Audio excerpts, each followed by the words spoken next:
qodobka koowaad awrkii reer ansaar.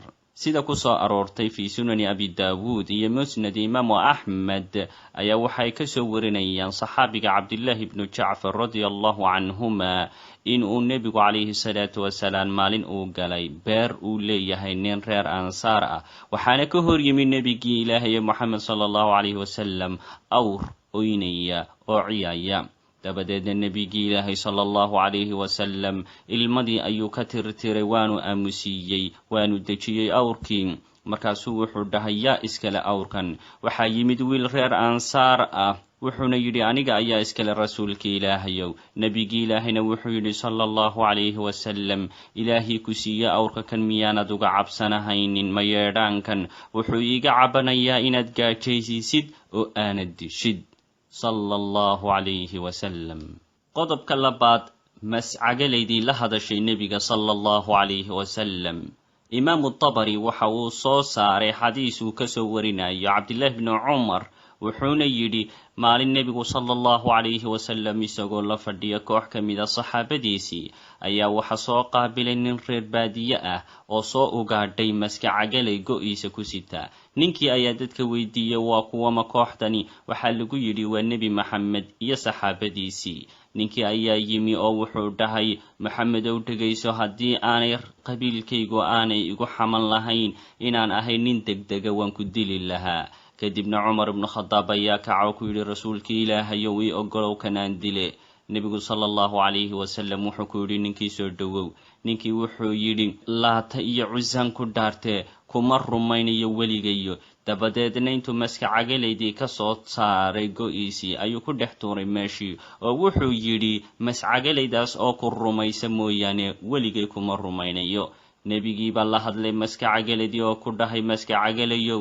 waxayna tidhi maskacagalaydii iyadoo ku hadlaysa hadal waadix ah oo afka carabiga ah, waan ku ajiibay, waanan kugu barwaaqoobay rasuulkii ilaahayow. wuxuu dhahay nebigu sala allahu calayhi wasalam, maskacagalayay anigu yaan ahay? waxayna tidhi, waxaad tahay rasuulkii ilaahay ee uu soo diray rabbiga caalamiintu, waxaana tahay nebigii ugu dambeeyey, waxaana liibaanay ciddii ku rumaysa, waxaana hoogay ciddii ku beenisa.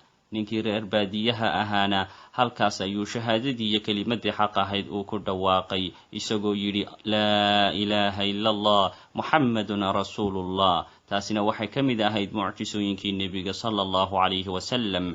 xadiiskan oo culummada qaar ay badankoodu ku tilmaamaan sanadkiisu inuu daciif yahay. qodobka saddexaad, deeradii la hadashay nebiga. wuxuu soo saaray bayhaqi iyo kayrkiiba in nebiga sala allahu calayhi wasalam isagoo maraya meel saxaro ah uu maqlay cod leh, yaa rasuul allah, yaa rasuul allah, rasuulkii ilaahayow, rasuulkii ilaahayow. kadibna nebigii ilaahay wuxuu fiiriyey hareerihiisa, waxna wuu arki waayey. ugu dambayna wuxuu arkay deera yar oo la hadlaysu nebigu sala allahu calayhi wasalam. waana ku soo leexday, waana u dhowaaday, waxaanu ku yidhi, maxaad u baahan tahay? deeradii baa waxay tidhi, rasuulkii ilaahayow, waa lay xidhxidhay, waxaana in leeyahay 2 carruuroo yaryar. waxaan doonayaa inaan soo nuujiyo, buurta dushoodana way saaran yihiin, ee waan soo noqonayaa iyo xadhigayga fur. nebigu wuxuu yidhi calayhi salaatu wasalaam, miyaad soo laabanaysaa? waxay tidhi, haa, waan soo laabanaya, haddaan soo laaban waayana ilaahay hay cadaabo.